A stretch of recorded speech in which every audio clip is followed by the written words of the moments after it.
The Rivers State House of Assembly has commenced another impeachment proceedings against Governor Siminalayi Fubara, citing allegations of gross misconduct, including reckless spending and obstructing the legislature. Amongst other accusations are demolishing of the Assembly complex, extra budgetary spending, and withholding funds meant for the Assembly Service Commission. As tension escalates, the state teeters on the brink of uncertainty. Join us on Nigeria Today as we delve into the unfolding drama and its implications for Rivers State. Thanks for joining us. I am Mikaria Clinton.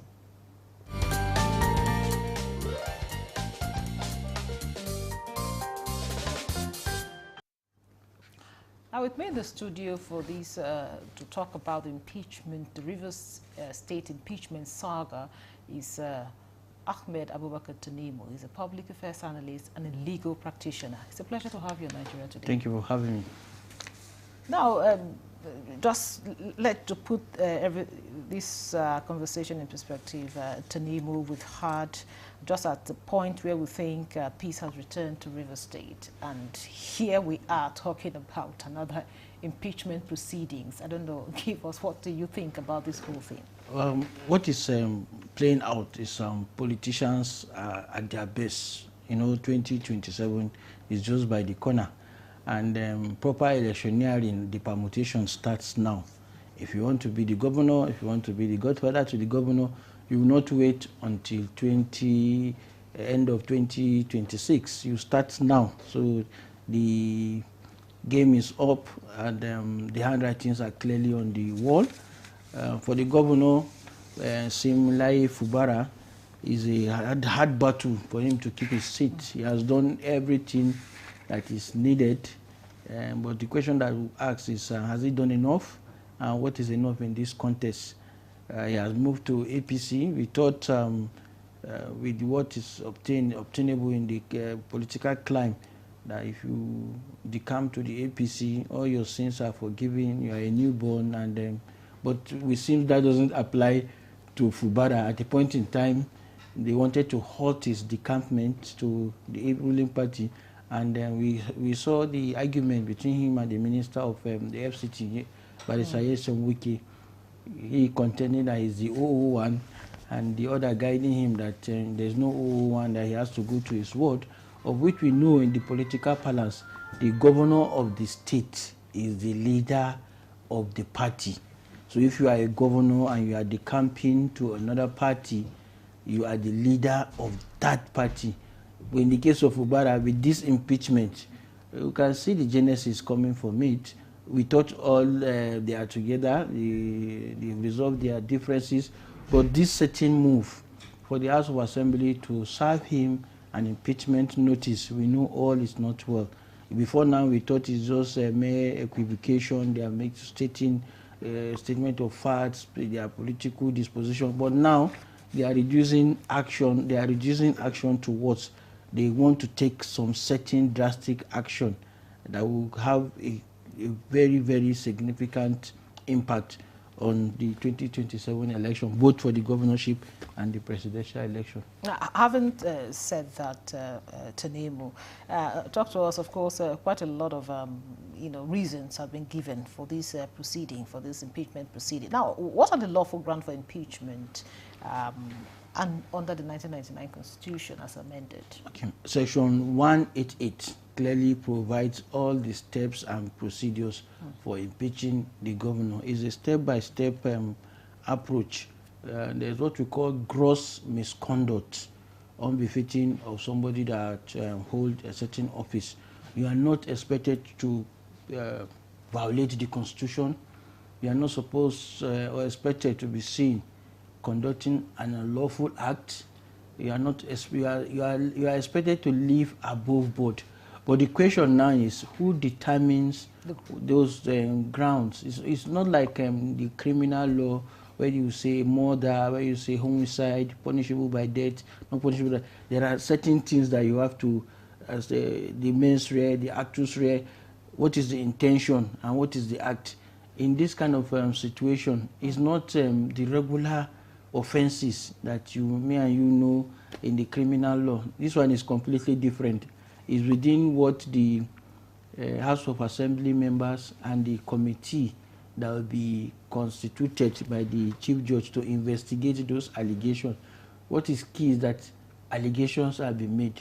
Under that gross misconduct, they can come up with the fact that you have violated the Constitution. So who determines the gross misconduct right now? So that's why I said it's a subjective way, because it is the National Assembly members. They can determine that whatever you have done, in one way or the other, every political office holder, in one way or the other, have violated the clear, unambiguous provisions of the Constitution. Some not deliberate, some is an oversight, some is an inadvertent action that you are expected to take steps to remedy it. But in his own case, because it is the House of Assembly that will determine, sort of saying that they are the investigators, they are the jury, they are the judge in this same case, because they determine what that, so for you to survive. So in other words, they hold the knife, they hold the yam. They hold everything. The only saving grace is maybe the members that will be constituted to investigate will come up with a ruling that those allegations are baseless and unfounded. But it will be difficult. We want to narrow it down to the reverse case scenario. We have the former governor of Nasarawa State, Alma Kura, narrowly escaping that. But in the past, we have people in former governor of Kaduna State, very, very transparent, very committed fellow. I've forgotten his name. They impeached him, and he's one of the best governors that the state had. According to you? Yeah, according to everybody's standard, he died in poverty, but he really developed Kaduna State. But so you see, it is determined by the House of Assembly member, not really what, because I said every politician, every office holder, in one way or the other. Now look at the allegations that have been leveled against him. They talked about strangulating the local government, conducting election when he was asked not to, not submitting and presenting the budget of 2024. We all know what happened, the crises and the challenges that ordinarily in a normal climate, some of this will be overlooked, some of this will be highlighted so that remedy will be taken. Now they want to use it against him.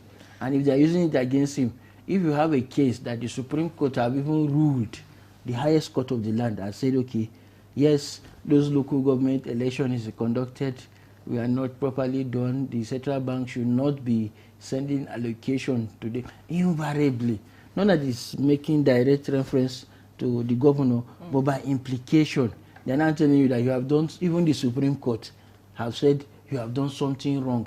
Ordinarily, this should be pardonable. But because they have an axe to grind with him, they want to really take him down. They formulated it as part of the basis of which they are coming for him. If I ask you, what defense will you want to bring out if you are in the governor's position? I think the defense that he might want to is not about law this time around. It's not about morality. It's about the people he can rally around. The member of the State of Assembly. The good thing is that the Constitution made provision of 2/3 majority, both for when the allegation will be raised and when the committee have found that maybe he's culpable of the allegation made. The impeachment procedure requires 2/3 of the members of the... Which already is on ground. Which already is on ground, and they are not with the governor. So for the Fubara case, the last time it was a state of emergency that actually saved him. So this time around, does the president have any card to play? And as I said, if you look at the permutations going on, is about 2027. As I said, I thought the coming to APC would have made everything clear, but the reverse seems to be the case. So watch and see how things pans out. Now, having said this, are there grounds for judicial intervention at this stage? Unlike what we are accustomed with, that politicians who hurriedly rush to the court to get an injunction, a restraining order, in the impeachment procedure, it's not really so. The process will go on unabated. If you have any remedies, it could be maybe for compensation, maybe for damages, if the process was illegally done. But in this case, what is illegality? There's no illegality about it. All the processes as provided in section 188 of the Constitution is very clear. it has been tested, it has been done severally, so we are not doing something that has not been done before. It's just the procedure. We allow it to take its natural course. It cannot go to any court to seek a restraining order. No judge will want to grant such kind of order. Such order, maybe the order for both parties to be heard, why he needs to go and why they don't need to do what they are doing. But in the meantime, the process will continue. Now, are there constitutional safeguards that exist to prevent the abuse of impeachment powers? These constitutional safeguards are actually very minimal or very few, or generally speaking, non-existing. Because for safeguard, you need to have the National or the State Assembly in your pocket. If you don't have them in your pocket, there's no amount of safeguard if they can mobilize two-third majority. Then it means you have to be a saint, whereby you watch all steps that you take. You must be frugal, you must be transparent, you must be dedicated. The issue of force majeure, you try to limit it as much as possible. So you'll be in complete control of everything that is going on, and it's quite impossible. For the crisis that they've witnessed, he would have presented, even to him, he felt he presented the budget to maybe 3 members of the State Assembly member, which he deemed to be representing the State Assembly, which is, and some others will not see it that way. For some, they felt he has demolished the State Assembly complex, and for him, he believed he's renovating. So if you put the situation in reverse, the National Assembly members are giving you evidence to say, look at what he did, and it was politically motivated. As an investigator, that you are asked to investigate such lawful acts. The facts are in law. We have what called res issa loquitur. Sometimes the fact speaks for itself. What are you investigating? When you have evidences to show that yes, all these were ordered by him. So for you to think of any safeguard, the safeguard, it means you will not even do enough, because you'll be too careful not to, and they report to we've seen video and pictorial evidence where a new member is kneeling down even before an ex-governor to seek for. So why is reverse difference? So all these two now boils down to the issue of godfatherism in our politics. We cannot pretend that it doesn't exist. It exists. How you go about managing it is what is key. I felt 4 years is too short a time for all this wrangling to be so visible. For me, if I'm in his position, I would have waited for my second term. For the first time, I'll be subservient, I'll be obedient, I'll follow everything the Godfather says. But on the second term that I know that I don't have anything at stake, then I can now, if really I want to, because sometimes for you to be a good leader, you must be a good follower. You should be able to learn the rope. You should be able to at least accommodate. There are some things that you don't want to take, but you'll be forced to. Fashola is a good example. We know what happened in Lagos. He was able to survive it, and he came for it. So a lot of people were expecting so much, especially somebody being the former finance commissioner. They've worked hand in hand very closely with his estranged godfather. So more is expected, and all these shenanigans we are seeing, we know where it's coming from, and we are still shocked because we don't expect it. Thank you very much, Tanimo. We are going to take a breather here and continue the conversation shortly. Don't go away. The implementation of the ruling is also dependent on another aspect or another arm of government. Nowhere in the world will allow, under digital economy, for banks not to be dispensing domestic currency in that economy. What will make this one different? We want to know what they do as occupation. All of these are attributes that are questions have been designed to investigate. In a few days to come, you see that we are all around their own crannies and everywhere in Nigeria, telling people to cooperate. Welcome to Nigeria Today.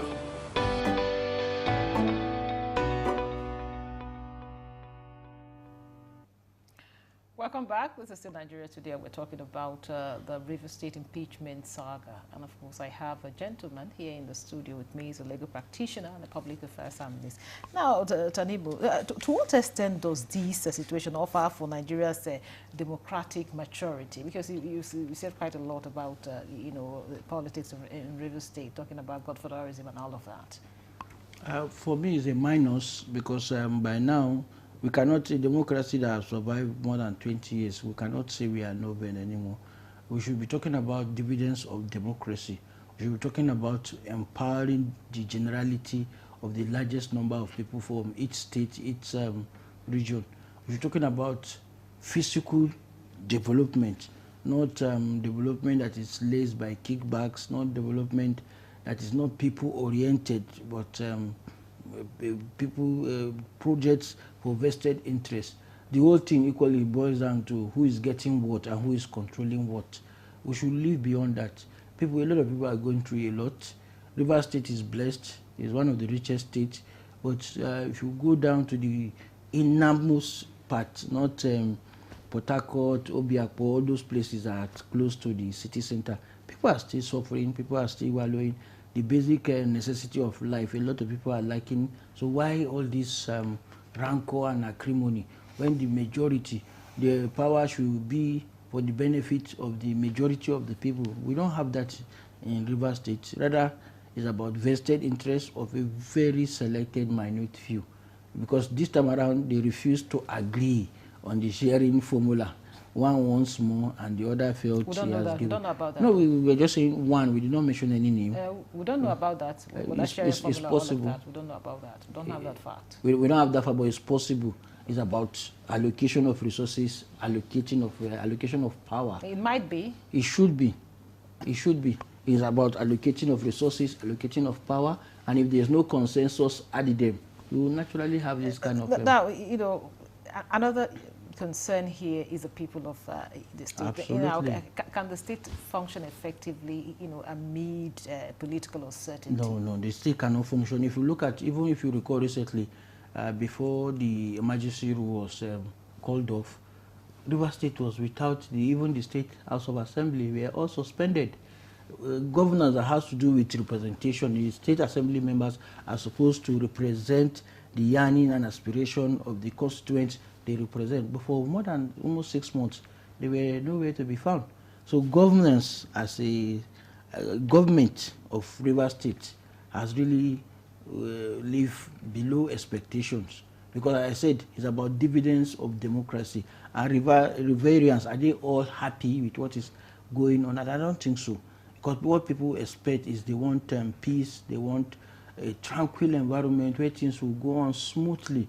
We should not be talking about impeachment at this point. Impeachment ordinarily should be for gross violation of the Constitution that is deliberate.